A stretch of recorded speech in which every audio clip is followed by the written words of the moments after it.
ಇವತ್ತೊಂದು ಸಿಂಪಲಾಗಿ ಒಂದು ಬ್ರೇಕ್ಫಾಸ್ಟ್ ಮಾಡಿಕೊಂಡೆ. Rice item. ನೀವು ರಾತ್ರಿಯನ್ನು ಮಿಕ್ಕಿದ್ರೂ ಮಾಡ್ಕೋಬೋದು ಅಥವಾ ಬಿಸಿ ಅನ್ನೋದಲ್ಲಾದರೂ ಮಾಡ್ಕೋಬೋದು. ಬೇಗ ಆಗೋಗುತ್ತೆ. ಇದೊಂದು 10 ನಿಮಿಷ ಇದ್ದರೆ ಸಾಕು. ಮೊದಲಿಗೆ ಪ್ಯಾನಿಗೆ ಎಣ್ಣೆ ಹಾಕ್ಕೊಂಡು ಬಿಸಿ ಮಾಡಿಕೊಂಡು ಕಡಲೆ ಬೀಜ ಹಾಕೋಣ.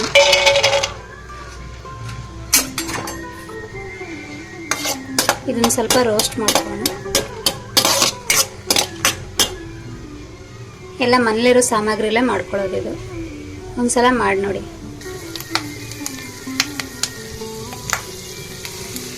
ಹೀಗಿದೆ ಸಾಸು.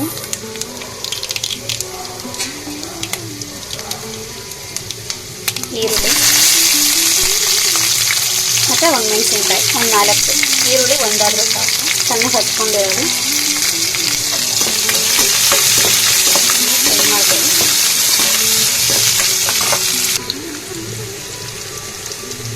ಕರ್ಬೇವಿನ ಸೊಪ್ಪು ಒಂದು ಕಡ್ಡಿ,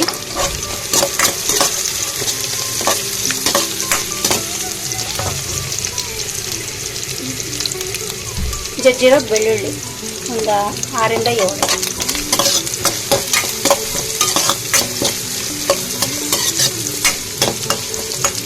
ಸ್ವಲ್ಪ ರೋಸ್ಟ್ ಮಾಡ್ಕೊಂಡು ಸ್ವಲ್ಪ ಉಪ್ಪು ಹಾಕೋದು.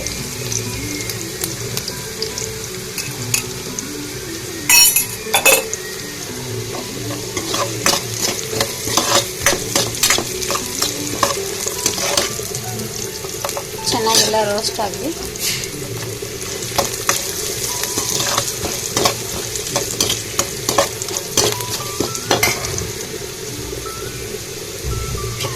ನೋಡಿ ರೋಸ್ಟ್ ಆಗಿದೆ.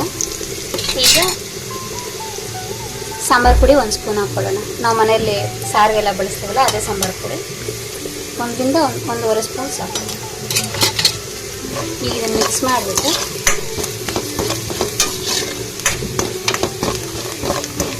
ತುಂಬ ಬೇಗ ಆಗುತ್ತೆ. ಬಿಸಿ ಬಿಸಿ ಚೆನ್ನಾಗಿರುತ್ತೆ ತಿನ್ನೋಕ್ಕೆ.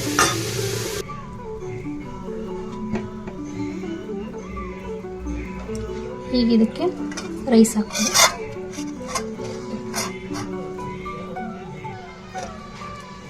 ಈಗ ಇದನ್ನು ಮಿಕ್ಸ್ ಮಾಡ್ಕೊಳ್ಳಿ.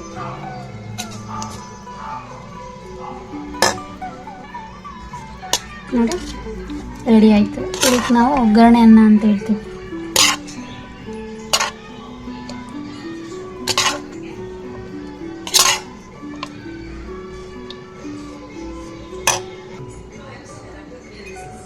ನೋಡಿ ರೆಡಿಯಾಗಿದೆ ಒಗ್ಗರಣೆ ಅನ್ನ.